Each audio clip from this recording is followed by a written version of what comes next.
given your annual salary, Dr. Douglas, how can you afford to have that type of money on your monthly salary of 17,000 EC dollars or 240,000 EC dollars a year?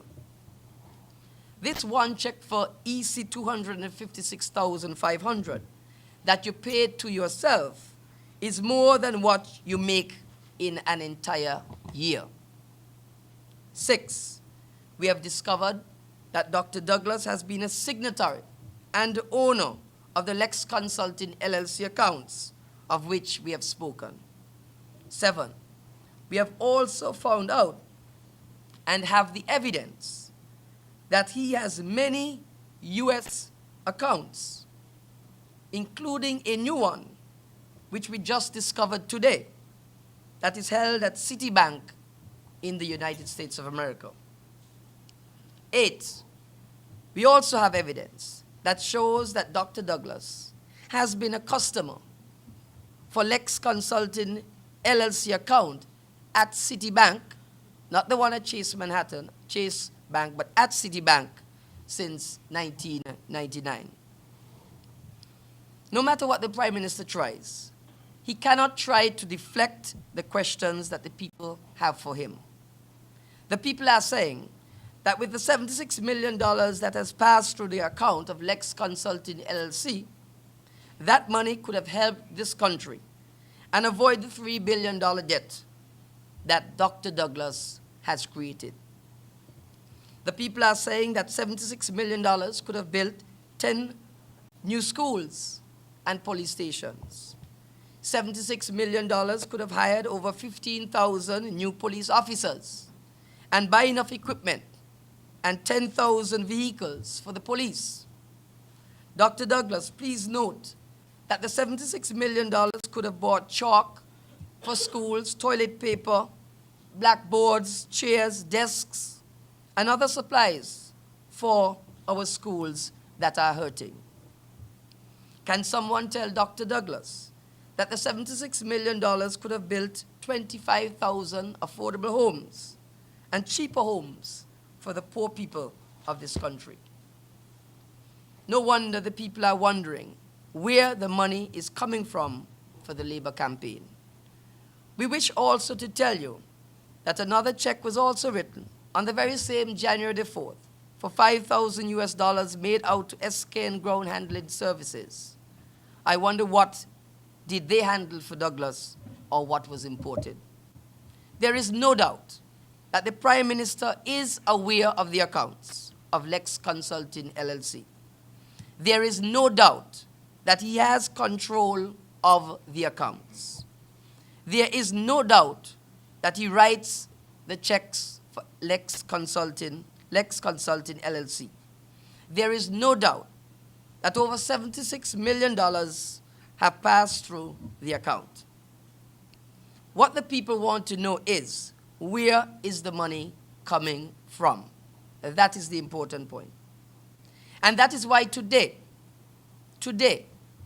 we have written to the American government asking that they launch an immediate investigation into Lex Consulting LLC and its relations with the Prime Minister. We have written today the Internal Revenue Service, the IRS, as well as the FBI to investigate. We want these U.S. agencies to examine if there has been any wrongdoing, if there has been any inappropriate use of state funds, and if these funds are found in the company owned by the family of Douglas, are funds generated from sources and activities that are legitimate. We are also asking and calling on the Minister of Finance, Dr. Timothy Harris, through the Financial Action Task Force, to in fact investigate these accounts also, as there is a Lex Consulting LLC US account at the National Bank, to determine if there is any money laundering. Ladies and gentlemen, the People's Action Movement is about change, a change that would bring integrity in public life, That is a change that would make life better for our people. And this is a change that would bring back responsibility to government. In the meantime, the People's Action Movement is on a mission to move this country forward, as we outlined in our manifesto that was launched last night. Here are some of the key programs that we intend to introduce for the benefit of our people. We spoke last night of our innovative policy for land and housing.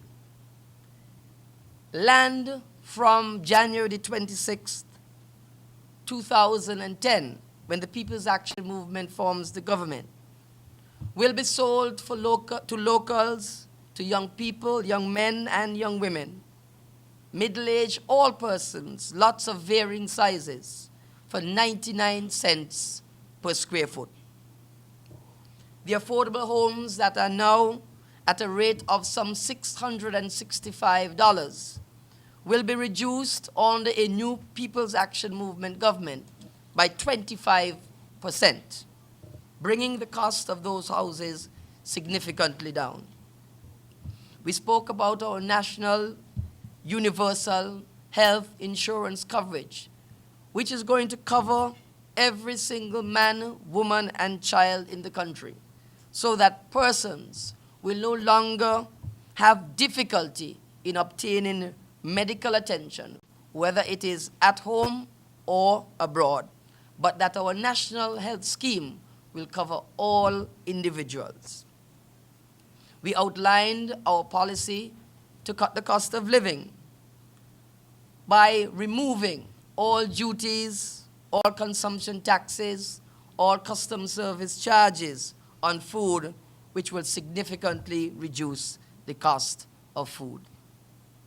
We've outlined over the last several months our policy on crime to reduce the wanton murder rate and the vicious criminal matters in the country by a three-pronged approach to crime. What we will do in the medium term, what we will do in the long term, what we will do in the short term.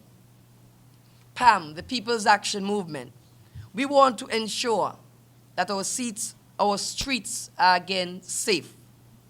We want to ensure that we remove the fear that we have in our homes. PAM wants to restore that sense of tranquility that once existed in our land of beauty. Ladies and gentlemen, PAM is asking for your support to deliver its vision for the future of all our children.